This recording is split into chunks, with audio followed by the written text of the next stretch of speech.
Okay, so ఇప్పుడు మా presenter and మా డైరెక్టర్ అండ్ ఇవాల్టికి అర్జున్ రెడ్డి రిలీజ్ అయి 9 సంవత్సరాలు పూర్తి చేసుకుంది. సో అలాంటి ఒక సెన్సేషనల్ ఫిలింని మనకు అందించినటువంటి మా సందీప్ రెడ్డి వంగ గారిని మాట్లాడవలసిందిగా రిక్వెస్ట్ చేస్తూ ఉన్నాం, ప్లీజ్. నేను యాక్చువల్లీ మన ప్రీ రిలీజ్ ఉంటుంది కదా, అప్పుడు మాట్లాడదాం. ఊరికే ఏం మాట్లాడతలేను.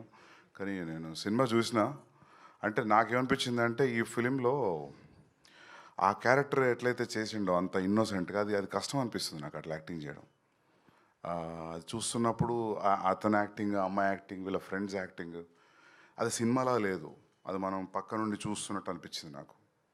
అది నేను కథ విన్నా, అసెంబుల్ కట్ చూసిన. ఒక్కరోజు షూటింగ్ పోలేదు, అసలు వాళ్ళని ఎప్పుడు డిస్టర్బ్ చేయలేదు. నాకు మైక్రో మేనేజ్మెంట్ ప్రాబ్లమ్స్ ఉన్నాయి, మళ్ళీ పోయి వాళ్ళని డిస్టర్బ్ చేస్తానని చేయలేదు. నేను కథ విన్నప్పుడు ఎంత నవ్వినో సినిమా చూసినప్పుడు అంతకంటే ఎక్కువ నవ్వినా. సూపర్ హిలేరియస్ రైడ్, అదైతే చెప్పగలుగుతా. ఇంకొంచెం ముందుకు పోయేంతవరకు కొంచెం మాట్లాడదాం. యా, అండ్ ఫస్ట్ టైం మా భద్రకాళి ఫిలింకి క్లీన్ యూబై వస్తుంది. ఎప్పుడు ఏళ్ళు వచ్చేటి.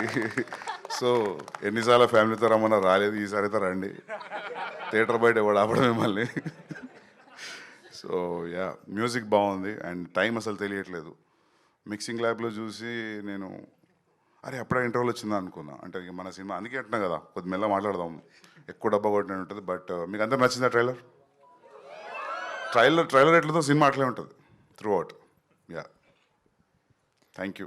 ఓకే, స్పిరిట్లో మీకు రోమాంచకం మూమెంట్ ఏంటి? స్పిరిట్లో ప్రభాసన్నతో సినిమా చేయడమే రోమాంచక మూమెంట్. థ్యాంక్ యూ అండి, thank you so much. Okay, so we have a Q&A session with media. Suman Prabhas గారిని, హీరోయిన్ని, అండ్ అలానే మా ఇద్దరు ప్రొడ్యూసర్స్ని అండ్ అలానే డైరెక్టర్ని వేదిక మీద ఉండవలసిందిగా రిక్వెస్ట్ చేస్తున్నాం. I request everyone to be seated please. And అలానే వైభవ్ వాసుకి గారిని కూడా వేదిక మీద ఉండవలసిందిగా రిక్వెస్ట్ చేస్తున్నాం, మ్యూజిక్ డైరెక్టర్.